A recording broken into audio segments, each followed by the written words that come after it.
Sierra Leone. We're joined today by Her Excellency First Lady Fatima Maada Bio. Mrs. Bio describes herself as a motivated Pan-Africanist, a strong believer, particularly in women's empowerment, with the evidence to show for it. She pursued her passion for women's empowerment as First Lady by staging a peaceful protest against gender-based violence. It was a historic march as First Ladies from different African countries came together in a unity protest on the streets of Freetown, the capital of Sierra Leone, in December 2018. It was the beginning of her powerful campaign called Hands Off Our Girls. Born into the Mandingo tribal circle, she knew who her husband would be at age 10. She narrowly escaped child marriage and started philanthropy of the Nollywood industry. Among her prominent features in cinema is Mirror Boy. She has received several awards, including the Warrior Award at the International Women of Power Luncheon in California for her bravery and outstanding contribution towards women and girls in Sierra Leone, and is one of the most influential people of African descent under 40 in New York in the United States, Miss Africa in 2000, and Best Supporting Actress for Mirror Boy in 2011, Best Actress Award from the Black Ethnics Fashion and Film.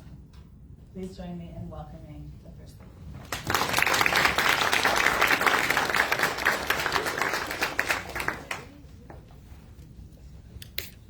So I promised the students they would have time for questions, but we're here together with our honored guest because tomorrow is International Women's Day. It's why we're lucky to have the First Lady of Sierra Leone on campus this week. And it's also shaped our class discussion around peace building in Africa today. So earlier this week we were studying the causes, both underlying and proximate causes of conflict and political violence. And it's something that you and I both know through the lens of Sierra Leone. Last time your husband was here, I had the privilege of hearing him talk about Sierra Leone's renaissance, the sort of breakthrough beyond the conflict narrative, asking people to no longer call Sierra Leone a post-conflict country, imploring us to understand that it had been 15 years, now it's been more than 20 years since the Civil War. But as you and I know, women have played an incredibly powerful role, not only in forging the path to peace, but also in consolidating peace. At the same time, we've worked on the role of women and girls in society, needing further upliftment, needing support and safety and empowerment. Can you talk briefly, before we open up the floor for questions, about how you see that balance between the power of women in Sierra Leone, building peace during and after conflict, and also some of the struggles that still remain? Good afternoon.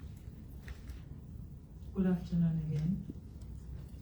If you don't answer, I won't say anything. Good afternoon. Good afternoon. Well, if you are not happy to be here, I understand. With a weather like this, definitely you should be sleeping. So I do understand if you still feeling sleepy.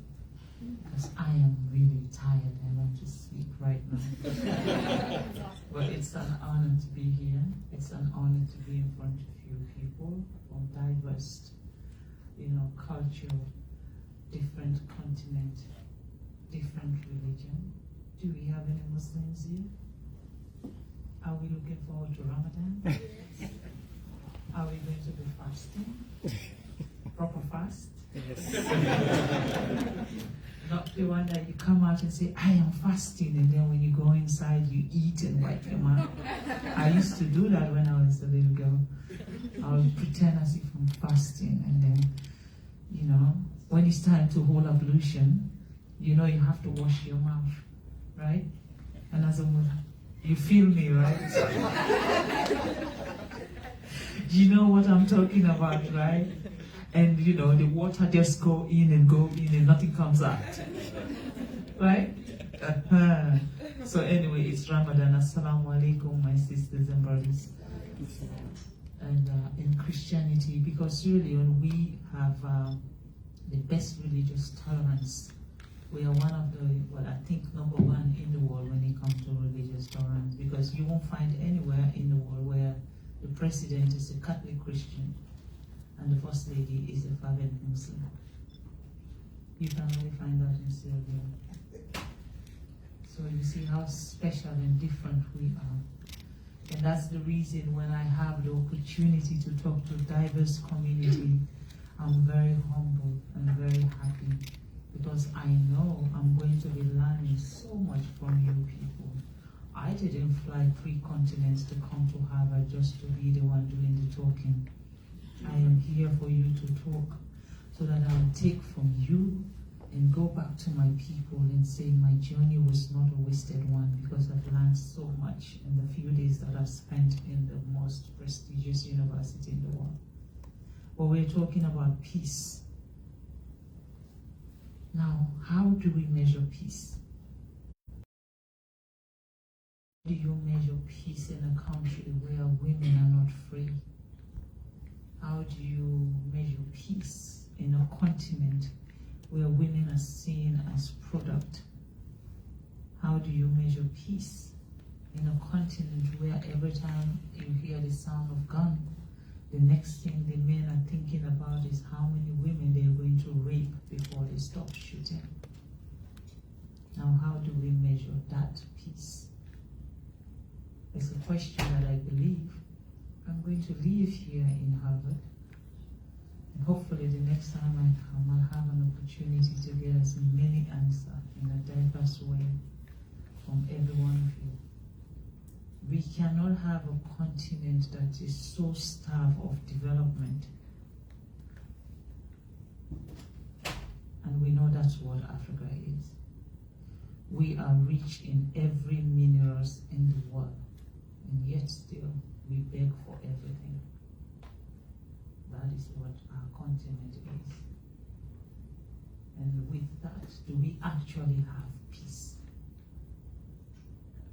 Peace is where you are free, where you are able to do what you can do, where you can contribute to nation building and knowing full well that you are valued. Peace is where when you walk in the street as a woman, you don't have to look behind you, but as somebody is chasing you to come and take away your dignity from you. Peace is when a woman can be proudly say, I am an educated woman, I am enlightened, and I can make decisions for myself. Peace is where I feel my children can go to school and make decisions for themselves and be whoever they want to become in their lives. That is peace. And that is what we're looking for. As an African woman, it's very challenging for us, because from the day you're born, you are disadvantaged. From the day they announce that the child is a girl, the mother is worried and the father is concerned, because that child is not going to carry their name forever. They are more concerned about their name than the safety of the girl. And when it's time for them to make decisions as to which of the children should be empowered with education, it is always the girl child that is sacrificed to stay home while the boys are sent to school. When it's time to make decisions on the future of a girl, it is the man who sits on the table and decide on a woman's future, as if the woman doesn't exist. So if we're talking or we're craving for development, we have to fight for peace first. And with peace, you have stability. With stability, naturally development will come. And that is what I am fighting for my continent. We need peace, we need stability, and we need development. We have so much we're offering to the world. And I think it is time for the world to see us as partners. It is time for the world to see us as equal partners, because we give so much to everyone. I don't want to ask what is it that America gives to Africa other than aid. Well, in my country, I'm still looking for what they're giving to us. We have all the minerals in Sierra Leone, but none of them are being mined by Sierra Leoneans. It is mined by other people. And all our wealth is taken away from us, and they can't give us even electricity so that we live a decent life. We have to fight every day when we go to school. Now I'm in Harvard. Everything here is digitalized. Now if you come to my country, I can tell you 90% of the women don't know how to turn computer on. Some of them have never seen one before. But we are in the wall of digitalization. Now how do you measure that? When I don't even know how to use it. So our kids go to class, everything we do manually. In fact, they teach our children history of the First World War in Europe, but they don't teach them our wars in Africa. My daughter comes home and she'll say to me, "Oh, Mom, we are talking about," and then she'll call some white man in England. And I'm thinking, how does that concern you? Is it your concern? Why don't you talk about Chini Achebe from Nigeria? That concerns you. You're an African woman. And these are the things that we need to do.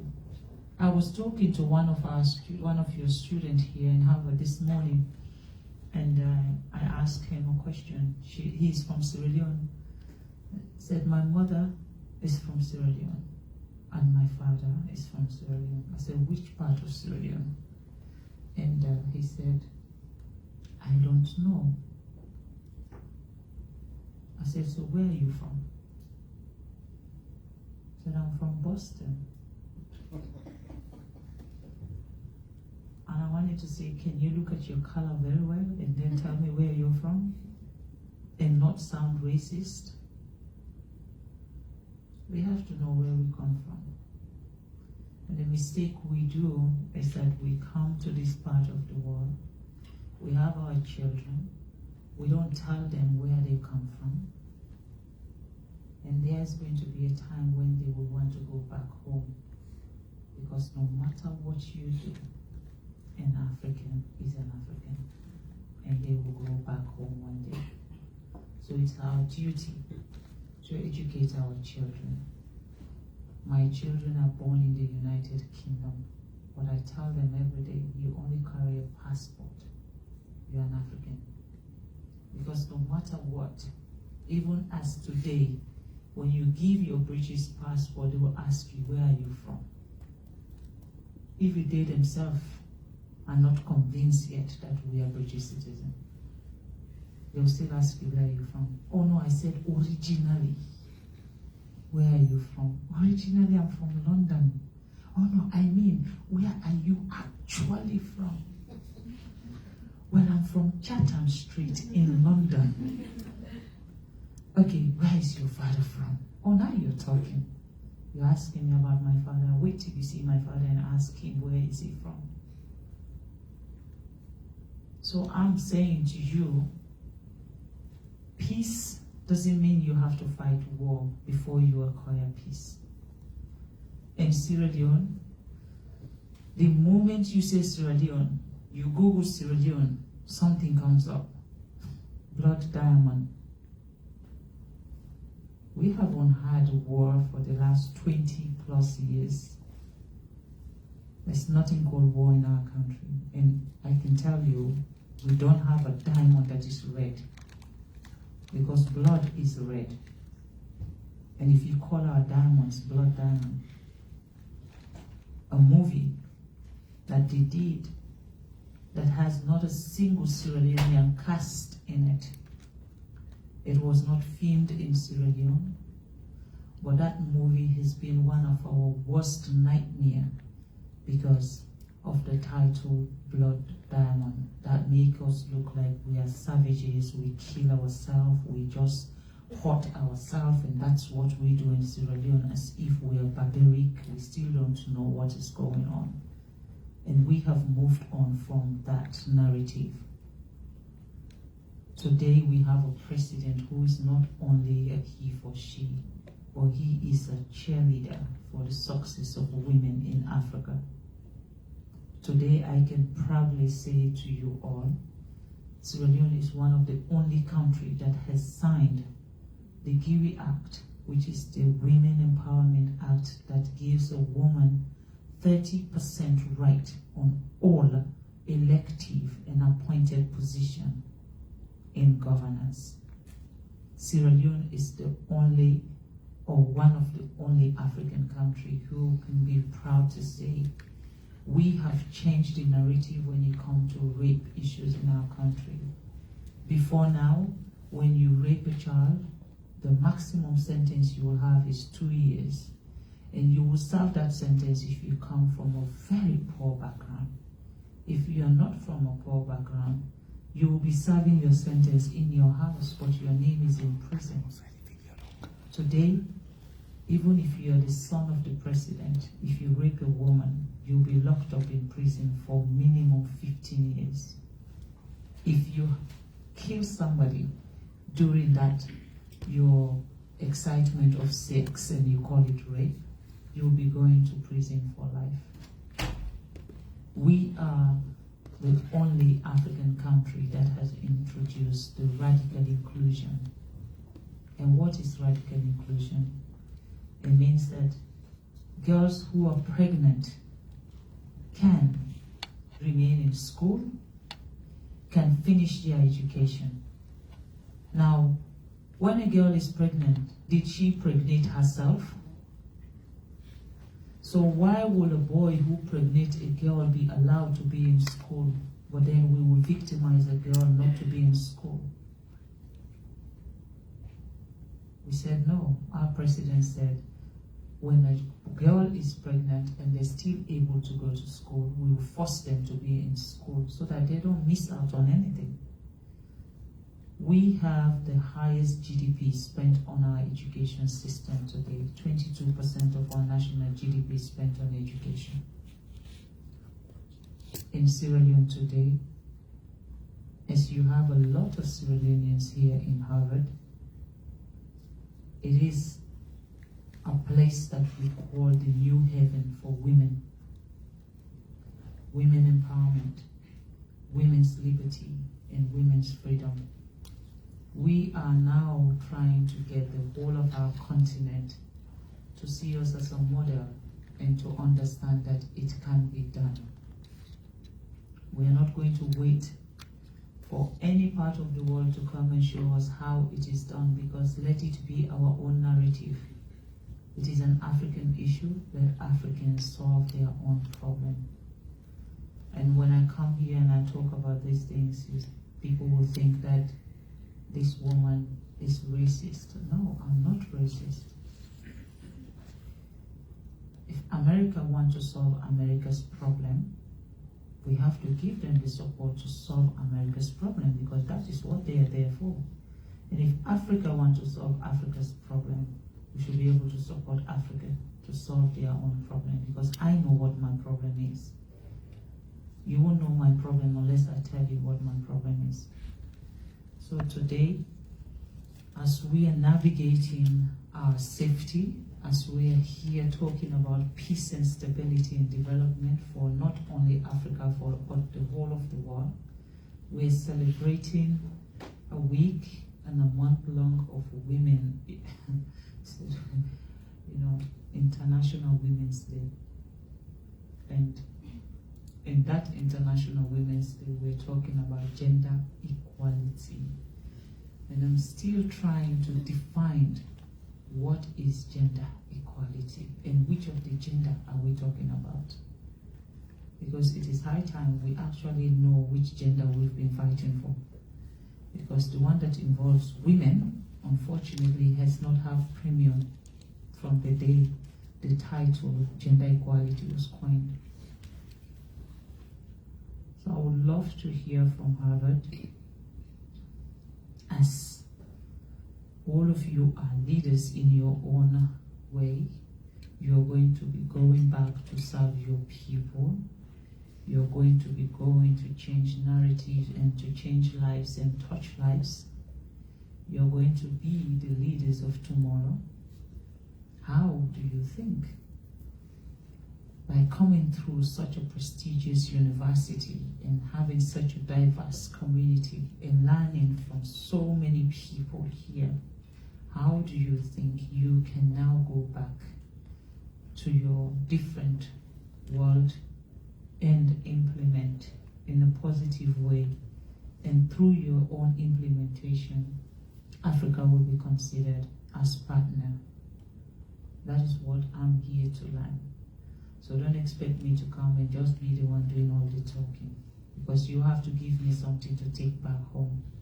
Because I also want to know, what will Philippines do, or what will Malaysia, or what will China, or what will the United States of America or Europe do, including the introduction of saying Africa is not Nigeria. Because a lot of people, the moment you say, I am from Africa, they say, oh, Nigeria. Nigeria is one country in Africa.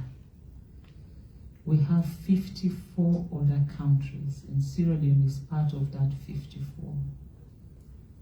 Nigeria is just our big brother, because they are 270 million people.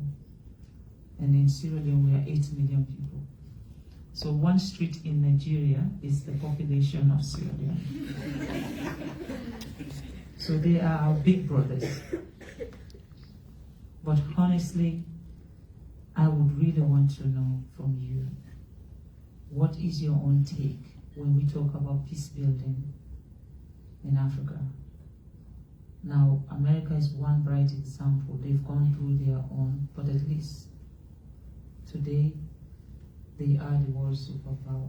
What does it take for Africa, or what will it take for Africa to actually now feel free completely? Because as it is, we are only free on paper, but we are not free at all. Now, what is it that we need to do to be free completely? It's something. And it will take a radical voice to say the truth. And the good thing about me, I am not a politician. And when you're not a politician, you don't know how to gloss things. It is politicians who will stop short when they ask them questions, because they will have to think about their votes.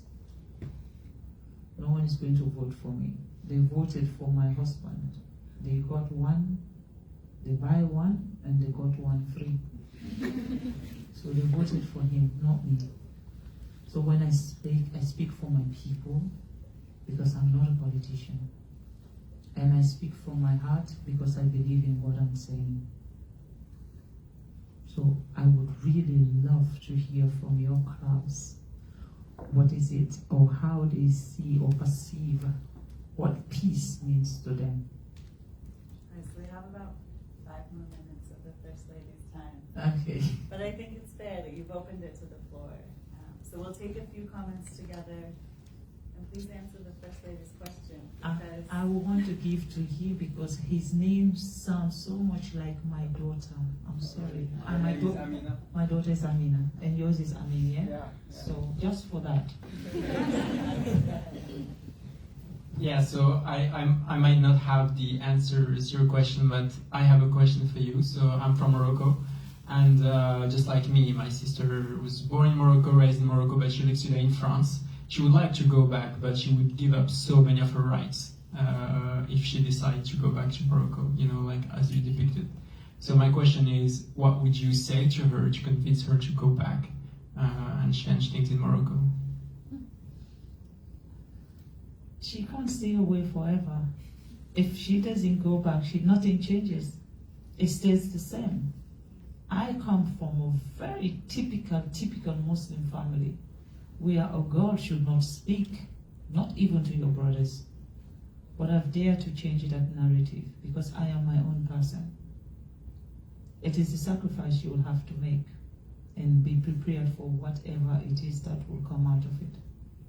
If she wants to go back, she has to be ready and know that evil will come to fight, and she should be ready to fight back.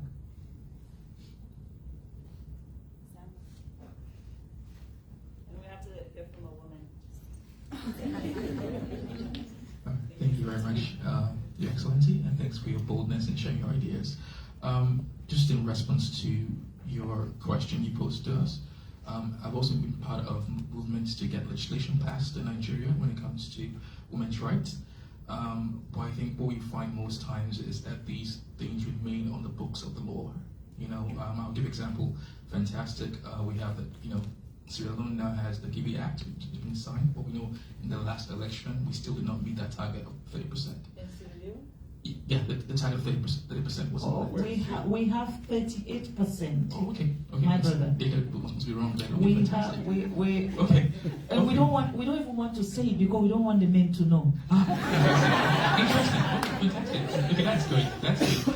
I mean, the data suggests it's different, but I guess that's frustrating issue with voices. But I think in Africa or as a whole, what we find really is the political parties are not committed to the agenda. They do pay lip service in the parliament when they do sign those acts, but when it comes to negotiations, when they choose reps, they don't follow up. So I think I'm glad that Sudan has a different story, which obviously I'll take back to my country and I'll share with my people, with Nigerian, with people I work with. But I think that's really one of the big things whereby the commitment is more than lip service. It actually goes into real action at the grassroots level to ensure that women are actually given rights to carry the vote in those places. One thing I would advise you is that, in Africa, you have 4 or 5 years for the politicians to come back to you. If a politician tells you today that I'm going to be doing A, B, C, and D, and they didn't do it, when they come back to you 5 years later, don't vote for them. Don't. Because why would you want to vote for a liar? The mistake we do, anytime there is election, we actually forget what they promised us last 5 years. Because we're so entrenched in color. My mother is in this party, my father is in this party, so I cannot leave this party. No.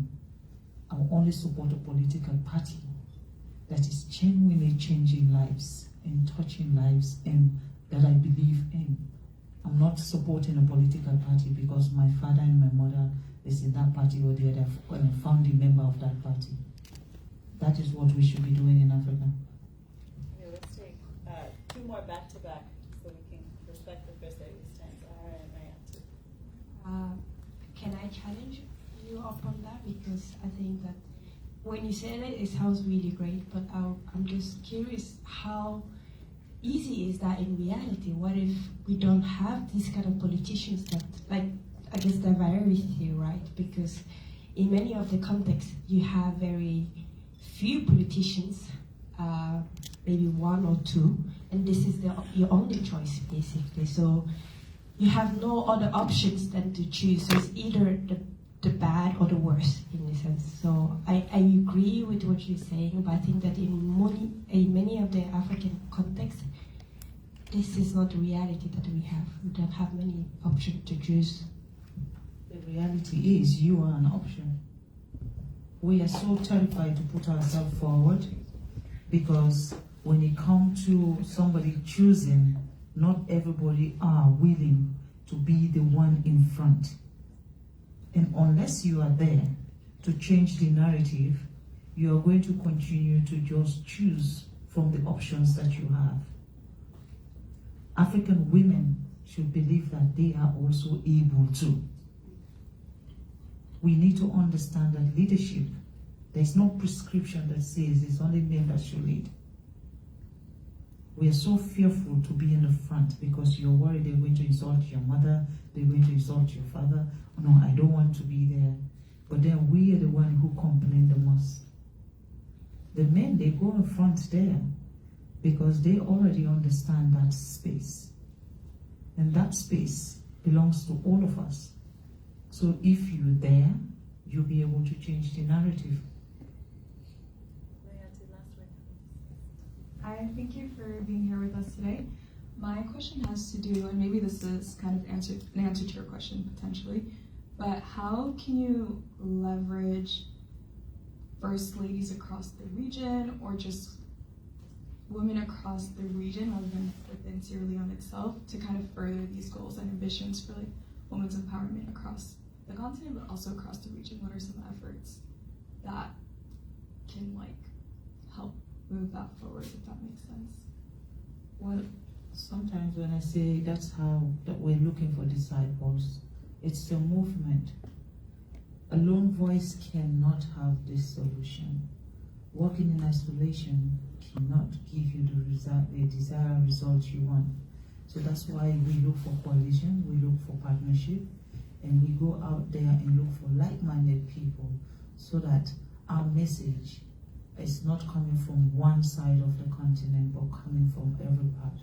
So which means you contribute. You don't just be someone who receives, but also contribute to the discourse that is happening. Where you think you can, get yourself involved. Don't wait until they send you a special invitation. You have to commit yourself and be there. I had to go through 3 continents to come to Harvard. I was in Africa, and then I went to Europe, and then I went to China, and back to Europe before I got here in 14 days. So it's those sacrifices that you have to give for the world to hear you. And eventually, you're going to have many people listening to you. And through that process, you'll be able to make the change that we all desire. Thank you. Thank you so much for joining us. It's been a privilege to have you. And to, Thank you to share so a little bit very of our much. beautiful community.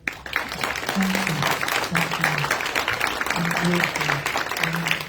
Happy International Women's Day to you all.